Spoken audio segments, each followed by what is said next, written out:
na ERP. Pep Talk, a show that put the pep in your step.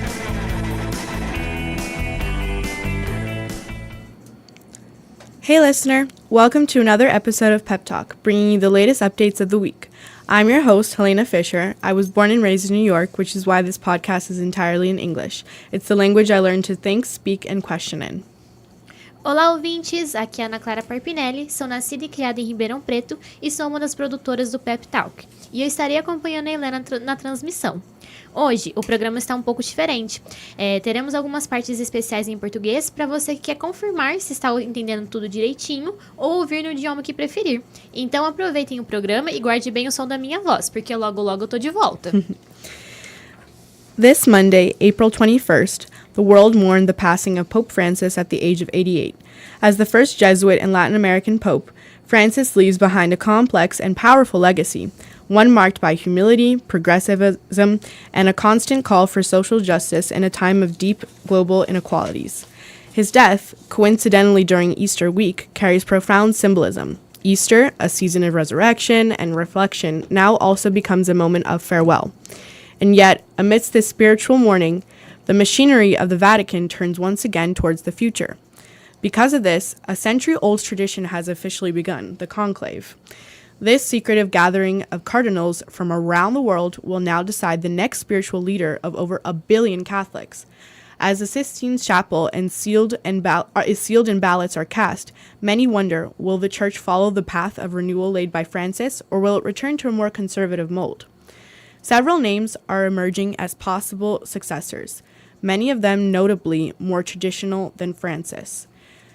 Italian Cardinal Pietro Parolin, Vatican Secretary of State and a key diplomatic figure, is seen as front-runner. Brazilian cardinals have also made their voices heard, reflecting a growing tension between conservative and progressive factions within the Church. Francis was never afraid of political discourse. He openly defended migrants, condemned unbridled capitalism, and even challenged climate denialism, positions that sparked admiration and criticism alike. That's why there's a touch of irony in the news that former U.S. President Donald Trump plans to attend his funeral, despite standing on the opposite side of many of Francis's core beliefs. Later in this episode, we'll dive deeper into Francis's political legacy, and on our Real Talk segment, we'll explore the new film Conclave, which eerily mirrors current events. But first, let's take a moment to remember the man who reshaped the papacy, Pope Francis. Pope Francis was never just a religious figure. He was a political voice in a world increasingly marked by polarization, economic injustice, and environmental crisis. He advocated for the poor, challenged the power of global corporations, and called for compassion in a time when borders were closing and rhetoric was hardening. Under his leadership, the Church took bold stances. Francis spoke out against war and arms trafficking and pushed for climate action with Laudato Si, a groundbreaking encyclical that called environmental destruction a sin.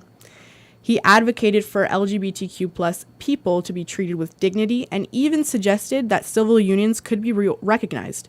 For many Catholics around the world, this was a pope who truly saw faith as a force for change, not just tradition. But this progressive spirit wasn't without resistance. Inside the Vatican, there were always leaders opposed to his reforms. And now, with his passing, many of these voices are rising again. Among the leading contenders, Italian Cardinal Pietro Parolin is seen as a diplomatic and pragmatic choice, someone who worked closely with Francis but remains more traditionally minded. Others include conservative figures from Africa and Eastern Europe, where the Church tends to take a harder line on social issues. The Brazilian bishops are deeply divided themselves, reflecting the global tension. Some urge the Church to continue Francis's outreach to the poor and marginalized, while others want a return to order and clarity. The question remains, will Francis's legacy of inclusion and activism be preserved, or will the Church choose a path of retreat? For our next segment, I wanted to talk about the new movie Conclave. Basically, we're going to dive into a little bit about how it mirrors reality. Sometimes cinema has a strange way of echoing reality. Conclave was released as a political thriller, and it hits especially hard this week. The film, based on Robert Harris's novel, follows a fictional conclave after the death of a reformist pope. Sound familiar?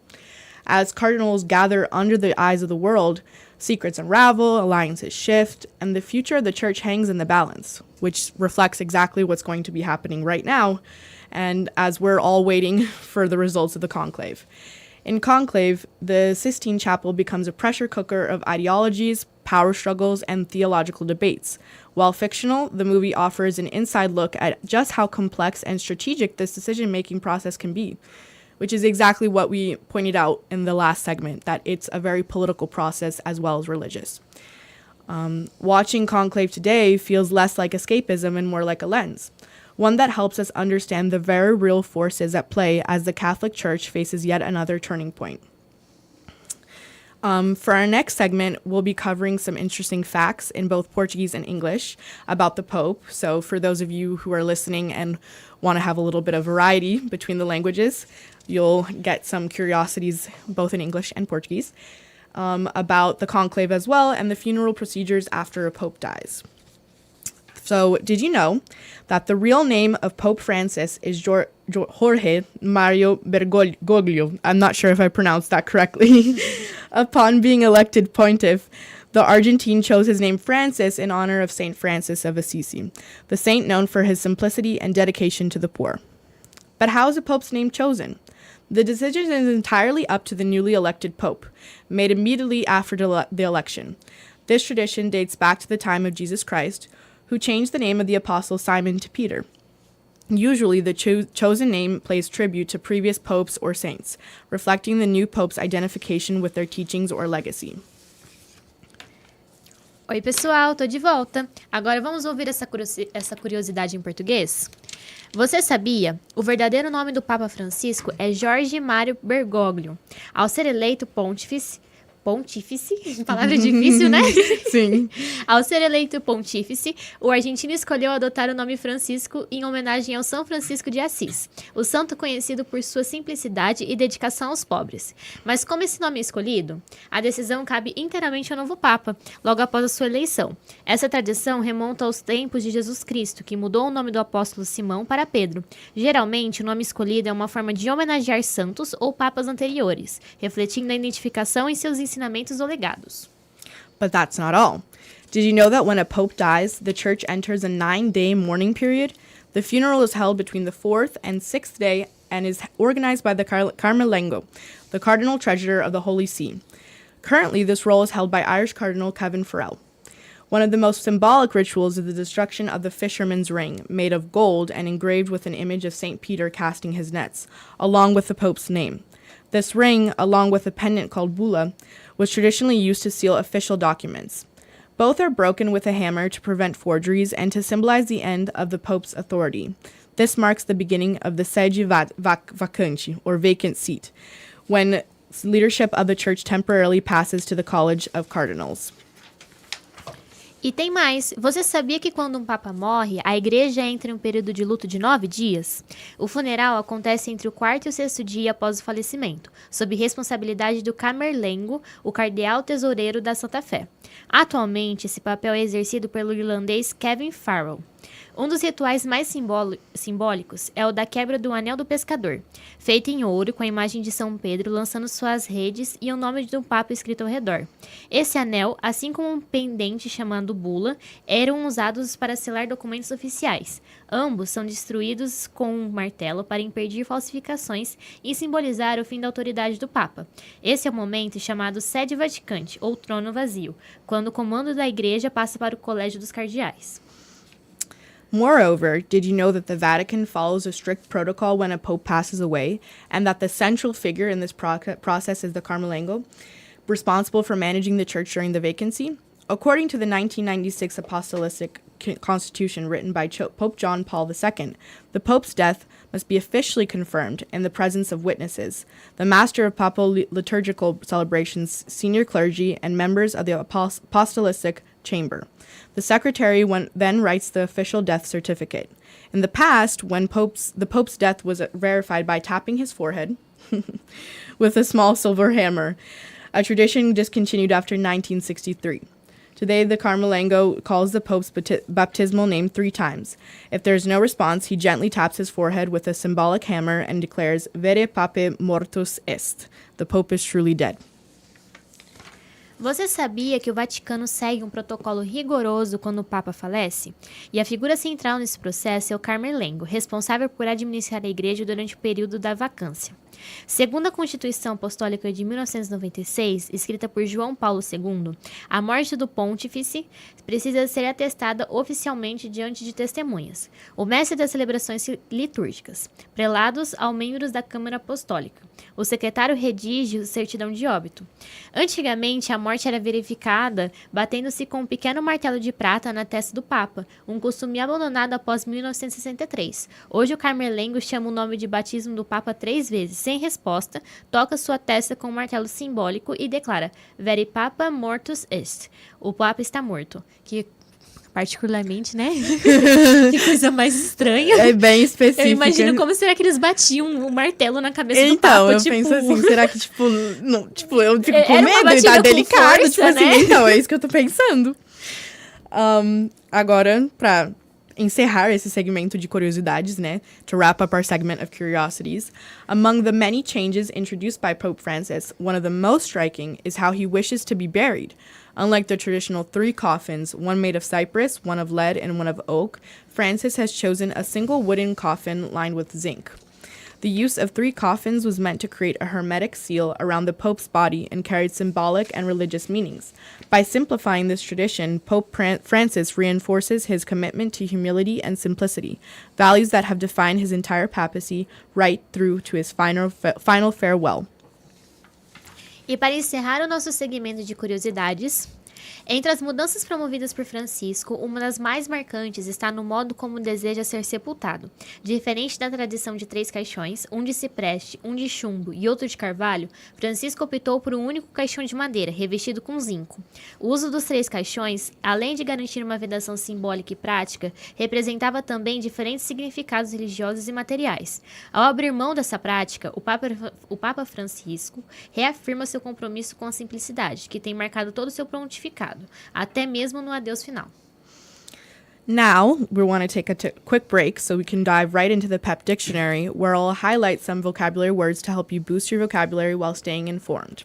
So, today's picks are political voice, voz política, pessoa que se posiciona publicamente sobre temas sociais, econômicos ou culturais, influenciando debates além do campo religioso. Próxima palavra, rhetoric, retórica. Discurso usado para convencer ou influenciar. Muitas vezes é associado à política e pode revelar intenções ocultas ou reforçar polarizações.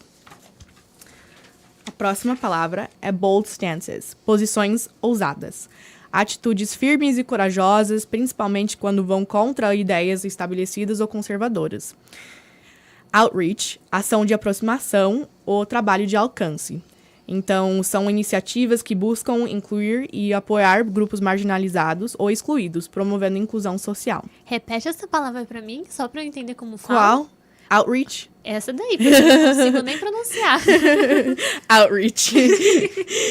A próxima palavra é activism, ativismo. Prática de lutar por mudanças sociais, políticas ou ambientais por meio de ações diretas ou posicionamentos públicos.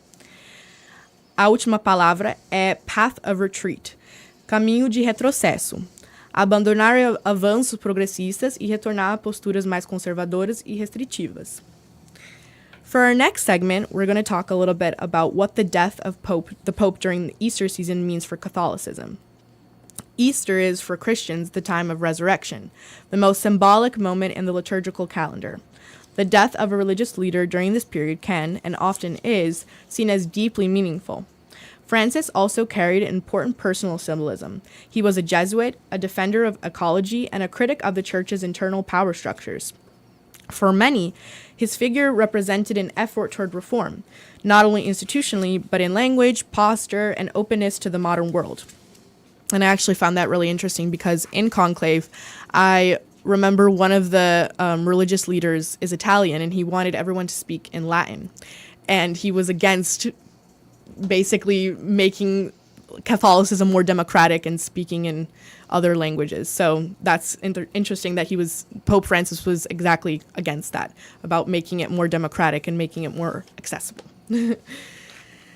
The death of Pope Francis at the height of the celebration of Christian life marks the end of a cycle that is not only biological but institutional.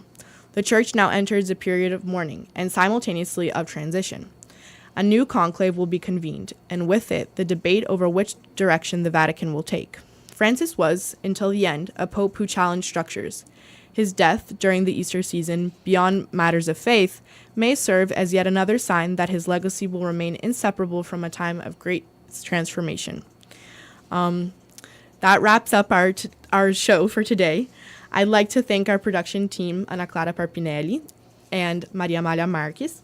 I'd also like to thank Rádio Unaerp, under the coordination of Gil Santiago, audio direction by Andrei Violante, and the collaboration of Hugo Nunes. Don't forget to follow us on Instagram at Official Pep Talk. Stay tuned to Rádio Unaerp for more. See you next time. Bye bye. Bye. Você acompanhou mais uma transmissão da Rádio Unaerp. Audiovisual, Andrei Violante. Assistência, Gustavo Arcêncio e Diego Rueda. Coordenação, Gil